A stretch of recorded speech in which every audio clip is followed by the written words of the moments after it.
いつもご視聴いただき誠にありがとうございます。釣りって学べるです。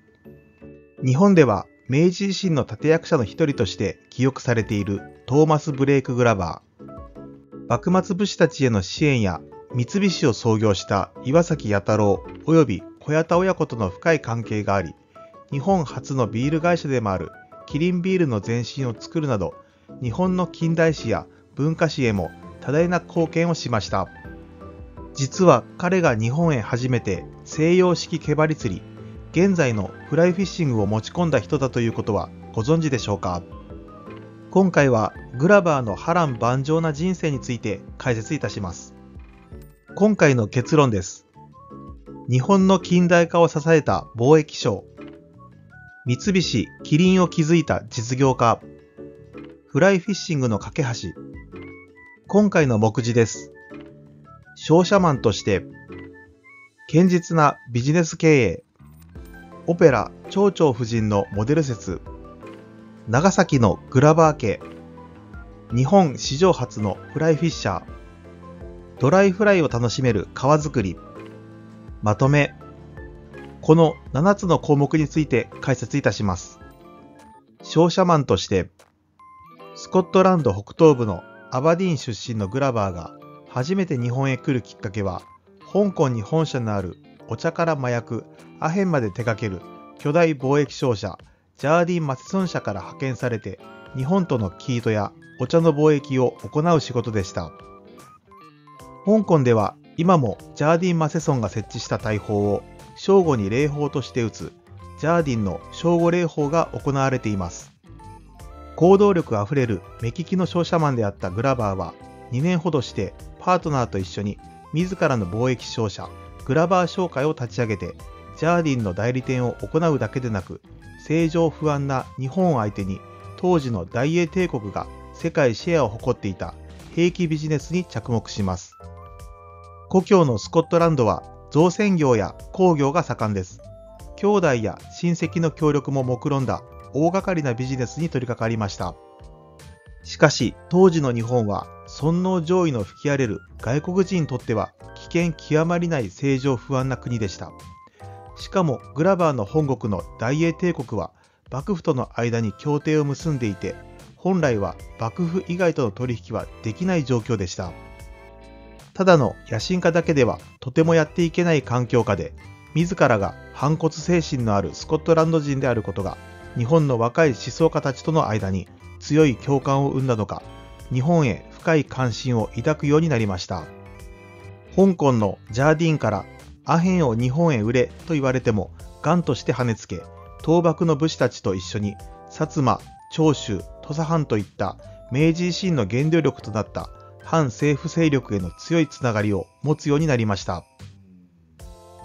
敵味方が入り乱れた情勢の中で、反幕、左幕両方の藩に銃と弾薬を掛け売りで、さらに軍艦の発注代理店としてマージンビジネスまで手掛けるようになります。薩摩藩の若きリーダーたちの留学も助け、五代友厚らの留学をサポートすることまでやっていました。堅実なビジネス経営。本業では香港へ送るための製茶工場を作ったほか、佐賀藩へ協力して当時の最先端エネルギーである石炭を採掘する高島炭鉱を作ったり、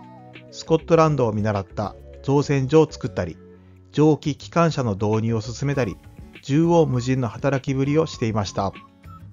グラバーの作った素地がなければ、三井三菱両財閥の石炭輸出ビジネスも成り立たなかっただろうと言われています。これだけ明治維新に関わって巨大な財を築いたと思われていますが、兵器ビジネスの方はリスクが高すぎて各藩からの掛け売りの代金を回収することもままならない状態だったようです。このためグラバー商会の経営は破綻してしまい、炭鉱の仕事をつなぎとして三菱の岩崎家の顧問となって東京へ移って鉱山事業やビール事業などへ取り組むようになりました。オペラ蝶々夫人のモデル説。長崎では五代友厚の仲人で日本人の妻鶴と結ばれ、東京へも一緒に引っ越し、最後まで連れ添った夫婦でした。プッチーニ作オペラの蝶々夫人のモデルだったと言われますが、劇中のオペラのようなドラマチックな世界とは全く異なるご夫婦でした。長崎のグラバー家。鶴と一緒になる前に愛人だった牧との間に生まれた長男は、帰化して倉場富三郎と名乗り、イギリスとアメリカに長く留学した後、長崎に戻って自ら実業家としてリンガー商社、創設者は元グラバー商会の社員の重役となり活躍しました。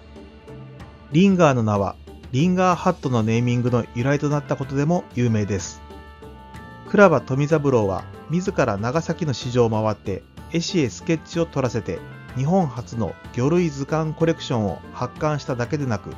スコットランドの親族から船を調達して日本のトローリング漁業の発展にも大いなる貢献をしました。日本史上初のフライフィッシャー。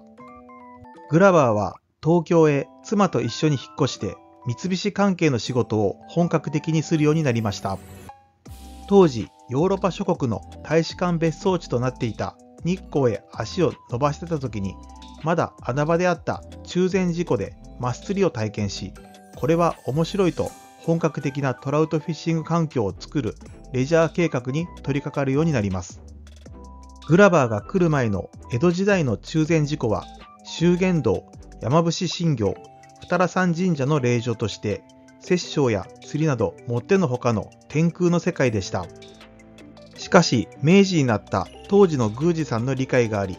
星野貞五郎が日光を流れるダイヤ川のイワナやウグイなどを背負って滝の上まで持って行って放流したのが数年で見事に繁殖成功。この快挙の知らせは県だけでなく東京まで知られるようになり、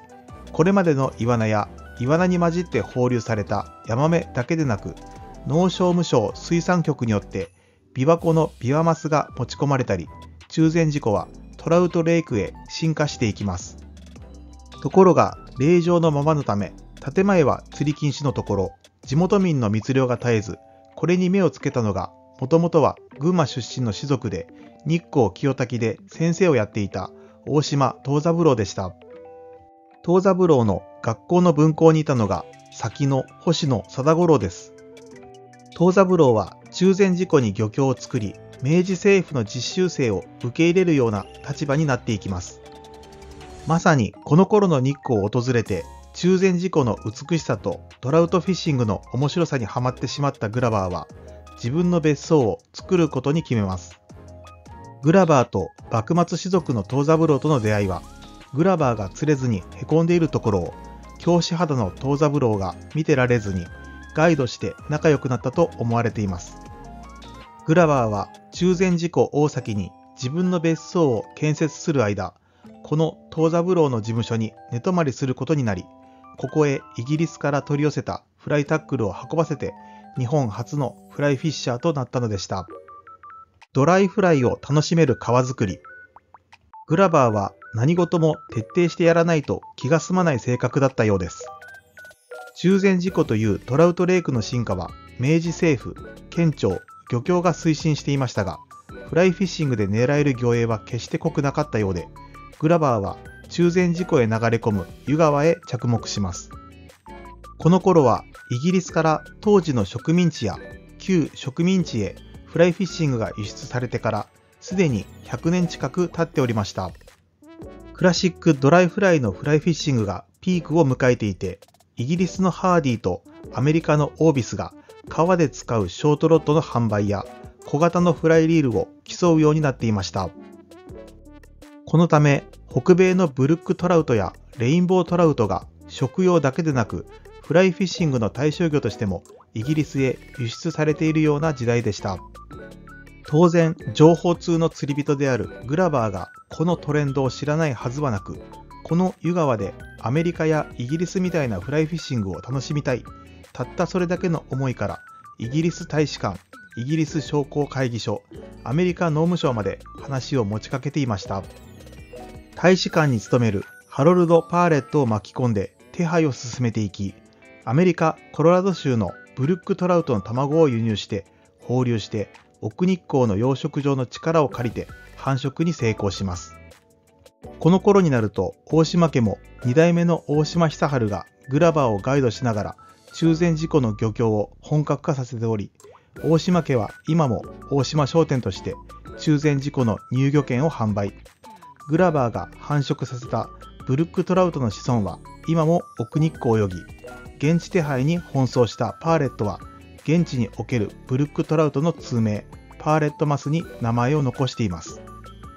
そして奥日光は今もトラウトフィッシングの聖地と呼ばれて、毎年たくさんのファンの心を熱くさせています。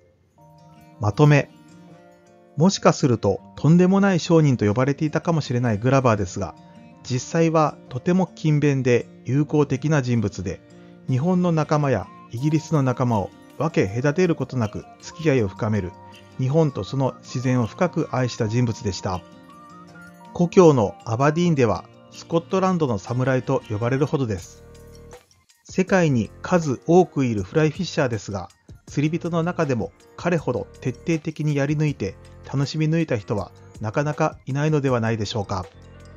グラバーの中禅寺湖の別荘は後にリトアニア系イギリス人のハンス・ハンターに引き継がれ、彼によって中禅寺湖の釣りはルアー&フライを中心とした釣りが広がっていきます。今回の授業は以上となります。最後までご視聴ありがとうございました。高評価やチャンネル登録をしていただけるととても嬉しいです。また次回の動画でお会いしましょう。